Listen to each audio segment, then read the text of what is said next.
ഓം നമോ ഭഗവതേ വാസുദേവായ. എല്ലാ ഭക്തജനങ്ങൾക്കും ഭാഗവത കഥയിലേക്ക് സ്വാഗതം. ഇന്ന് നമ്മൾ പറയാൻ പോകുന്നത് 4-ാമത്തെ സ്കന്ധത്തിലെ 59-ാമത്തെ കഥയാണ്, പ്രിയവ്രതൻ്റെ കഥ. മനുപുത്രനും തികഞ്ഞ ഭാഗവതനുമായ പ്രിയവ്രതൻ നാരദ മഹർഷിയുടെ പാദസേവ കൊണ്ട് എളുപ്പം പരമാർത്ഥ തത്വം ഗ്രഹിച്ചു. സത്രയജ്ഞം ചെയ്യാൻ ആഗ്രഹിച്ചു. പുത്രൻ്റെ സർവഗുണോത്കർഷം തിരിച്ചറിഞ്ഞ പിതാവ് അവനെ രാജ്യപരിപാലനത്തിന് നിയോഗിച്ചു. എന്നാൽ സമസ്തവും ഭഗവാനിൽ അർപ്പിച്ച പ്രിയവ്രതൻ രാജ്യപരിപാലനം ആരംഭിച്ചു കഴിഞ്ഞാൽ അതിൽ നിന്ന് തനിക്ക് തോൽവി വരുമെന്ന് കരുതി പിതാവിൻ്റെ ആജ്ഞ അനുസരിച്ചില്ല.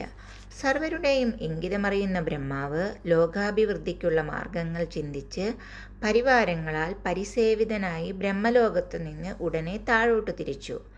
വഴിയിൽ വെച്ച് ദേവന്മാർ അദ്ദേഹത്തെ പൂജിച്ചു. നാരദനിൽ നിന്നും ജ്ഞാനം നേടിക്കൊണ്ടിരിക്കുന്ന പുത്രനെ കൂട്ടിക്കൊണ്ടുപോകുവാൻ പിതാവിനോടൊപ്പം മനുവും വന്നു ചേർന്നു. ഹംസവാഹനത്തിലെത്തിയ സർവജ്ഞനായ പിതാവിനെ കണ്ടപ്പോൾ നാരദൻ പ്രിയവ്രതനോടൊപ്പം എഴുന്നേറ്റ് വന്ദിച്ച് പൂജിച്ച് സ്തുതിച്ചു. ബ്രഹ്മാവ് സംപ്രീതനായി. ഇരുവരുടെയും തലയിൽ കൈവച്ച് കടാക്ഷിച്ചുകൊണ്ട് പ്രിയവ്രതനോട് ഇങ്ങനെ ഓതി: വത്സ, ഞാൻ പറയുന്നത് സത്യമാണ്, കേൾക്കുക. ഭഗവാനിൽ ദോഷാരോപണം അരുത്. ഞാനും ശിവനും നിന്റെ പിതാവുമായ മനുവും ഗുരുവായ മഹർഷിയും എല്ലാം അസ്വതന്ത്രരാണ്. ഏവരും ഭഗവാന്റെ കൽപ്പന ശിരസാ വഹിക്കുന്നു. നീയും ആ അരുളപ്പാടിനെ ആദരിക്കണം. ഭഗവാന്റെ സങ്കല്പത്തെ തപസ്സുകൊണ്ടോ വിദ്യ കൊണ്ടോ യോഗശക്തി കൊണ്ടോ ബുദ്ധിവൈഭവം കൊണ്ടോ അർത്ഥധർമ്മങ്ങൾ കൊണ്ടോ മറ്റൊരാളുടെ സഹായം കൊണ്ടോ ആർക്കും മറ്റൊരു തരത്തിലാക്കി തീർക്കുവാൻ സാധ്യമല്ല. ജീവികൾ ജനനവും മരണവും ശോകവും മോഹവും ഭയവും ദുഃഖവും മറ്റും അനുഭവിക്കുവാൻ വേണ്ടി ഭഗവാൻ ദാനം നൽകിയ ശരീരം ധരിക്കുന്നു. അദ്ദേഹത്തിൻ്റെ ആജ്ഞയെ ധിക്കരിക്കാതെ അനുസരിക്കണം.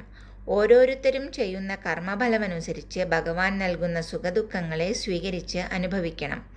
ഇന്ദ്രിയങ്ങളെ ജയിച്ച ജ്ഞാനിക്ക് ഗൃഹസ്ഥാശ്രമം കൊണ്ട് ദോഷമുണ്ടാകില്ല. ഇന്ദ്രിയങ്ങളാകുന്ന ശത്രുക്കളെ ജയിക്കാൻ ആഗ്രഹിക്കുന്നവൻ ആദ്യം ഗൃഹത്തിലിരുന്ന് അനിഷിദ്ധ ഭോഗങ്ങൾ അനുഭവിച്ചുകൊണ്ട് അവയെ ജയിക്കാൻ യത്നിക്കണം. കോട്ടയ്ക്കകത്ത് ഇരിക്കുന്നത് കൊണ്ടാണല്ലോ രാജാവ് ശത്രുക്കളെ ജയിക്കുന്നത്.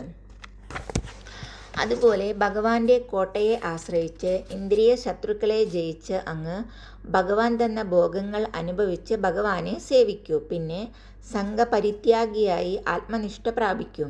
പ്രിയവ്രതൻ ബ്രഹ്മാവിൻ്റെ ആജ്ഞയെ ബഹുമാനപൂർവ്വം സ്വീകരിച്ചു. ബ്രഹ്മദേവൻ സത്യലോകത്തേക്ക് തിരിച്ചു. നാരദൻ്റെ അനുവാദത്തോടെ പുത്രനെ രാജ്യഭാരമേൽപ്പിച്ച് മനു വിഷയാശത്തിൽ നിന്നും വിരമിച്ച് കഴിഞ്ഞുകൂടി. ബ്രഹ്മവ്രതൻ ഭഗവാനെ ചിന്തിച്ച് രാഗദോഷങ്ങൾ അകറ്റി പരിശുദ്ധനായി മഹത്തുക്കളെ വിനയപൂർവ്വം മാനിച്ച് രാജ്യം പരിപാലിച്ചു പോന്നു.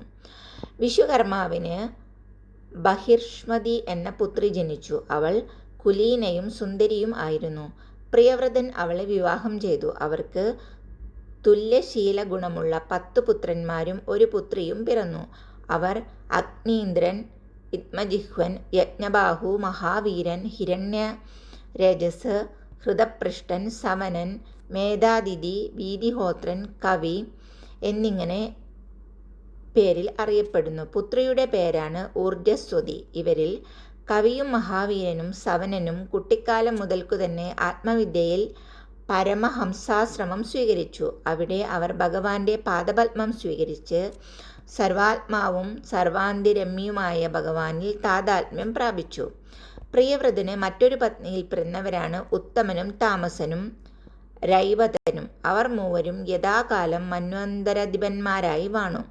കാലം മുന്നോട്ടു പോയി. സർവഗുണസമ്പന്നരായ സ്വപുത്രന്മാരോടുകൂടി രാജാവായ പ്രിയവ്രതൻ വളരെ കാലം രാജ്യം പരിപാലിച്ചു. യുദ്ധം ഉപേക്ഷിച്ച് അധാർമികരെ ദൂരീകരിച്ചു സുഖമായി വാണു. ലോകം പരിപാലിക്കുന്നതിൽ താൻ അജ്ഞനാണോ? മനസ്സ് മന്ത്രിച്ചപ്പോൾ സംശയം വർദ്ധിച്ചു.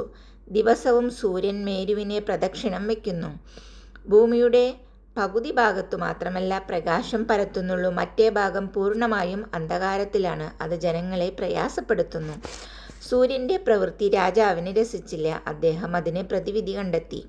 താൻ ഉപാസന കൊണ്ട് സമ്പാദിച്ച ദിവ്യപ്രഭാവം അതിനെ ഉപയോഗിച്ചു. രാത്രി പകലാക്കണം.